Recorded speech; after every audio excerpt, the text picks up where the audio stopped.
இன்றைக்கெல்லாம் ஸ்கூலில் பார்த்தோன்னா டீச்சர்ஸ் வந்து நிறைய கம்ப்ளைண்ட் பண்ண ஆரம்பிச்சிடுறாங்க பேரண்ட்ஸ் கிட்ட. நியூஸ் பேப்பர் மாதிரி டெய்லியும் ஈவினிங் நியூஸ் பேப்பர் ஒன்று பார்த்தீங்களா, அது மாதிரி கம்ப்ளைண்ட் சொல்ல ஆரம்பிச்சிட்டாங்க. என்ன கம்ப்ளைண்ட் அப்படின்னா, உட்கார மாட்டேங்கிறான், சொல்கிற வேலையை செய்ய மாட்டேங்கிறான். இதுதான் இன்றைக்கி இருக்கிற ஒரு பெரிய பிரச்சனை, ரொம்ப முக்கியமான ஒரு பிரச்சனை. மற்ற குழந்தைய இவன் தொந்தரவு பண்ணுறான், அந்த பேரண்ட்ஸ் வந்து தொந்தரவு பண்ணுறாங்க எங்களை, அப்படிங்கிறது ஒரு பெரிய பிரச்சனையாக இருக்குது. நம்ம பிள்ளைய வீட்டில் கூட்டிகிட்டு வந்து உட்கார வச்சு பாடம் நடத்துகிறோம். ஒழுங்காக பண்ணுறா, ஏன்டா இப்படி பண்ணுற அப்படிங்கிறது. அதாவது நம்ம அவனோட அவுட்கம், அதாவது கிளாஸ் ரூமில் அவன் எப்படி பிஹேவ் பண்ணும் அப்படிங்கிறத நம்ம மாற்றுறதுக்கு ட்ரை பண்ணுறோம், சொல்லி பேசி மாற்றுறதுக்கு ட்ரை பண்ணுறோம். இது என்ன பண்ணும் அப்படின்னா, அமிக்டலாவை வந்து ஆக்டிவேட் பண்ணி விட்டுரும். அமிக்டலா அப்படிங்கிறது வந்து ஒரு த்ரெட் சிஸ்டம். இப்படி தான் நீ பண்ணணும் அப்படிங்கிறப்ப அது ஐயோ அப்படிங்கிற மாதிரி அது பயப்பட ஆரம்பிச்சிடும். அமிக்டலா ஆக்டிவேட் ஆயிடுச்சு அப்படின்னா ப்ரீஃப்ரண்டல் கார்டெக்ஸ் திங்கிங், யோசிக்கிறது வந்து என்ன ஆகாது அப்படின்னா வேலை செய்யாது. நமக்கு தேவை இங்கே வேலை செய்ய வைக்கணும், ப்ரீஃப்ரண்டல் கார்டெக்ஸ் வேலை செய்யணும், அவனை யோசிக்க வைக்கணும். சரி, இதெல்லாம் இருக்கட்டும், இப்போ என்ன பண்ணால் வேலை நடக்கும் சரி அதை சொல்லு அப்படின்னா, ரொம்ப சிம்பிளான ஒரு விஷயங்க.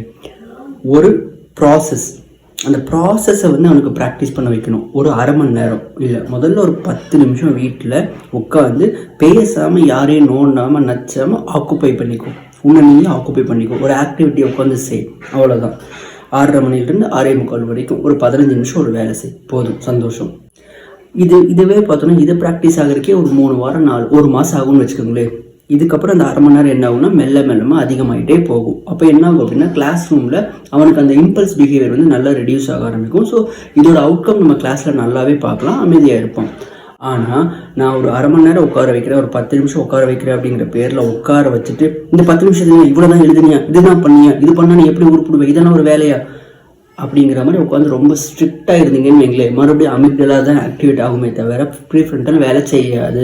அப்போ மறுபடியும் என்ன ஆகும்னா, கிளாஸ் ரூமில் அவங்ககிட்ட இருந்து எந்த ஒரு மாற்றமும் வராது. கிளாஸ் ரூமில் மாற்றங்கள் வேணும் அப்படின்னா ப்ராசஸை பில்டு பண்ணுங்கள், ப்ராசஸில் ஃபோக்கஸ் பண்ணுங்கள். ஆனால் அந்த ப்ராசஸ் பக்காவாக ஃபிக்ஸ் பண்ணிவிட்டு அதை கொஞ்சம் லைட்டாக லூஸ் விடுங்க.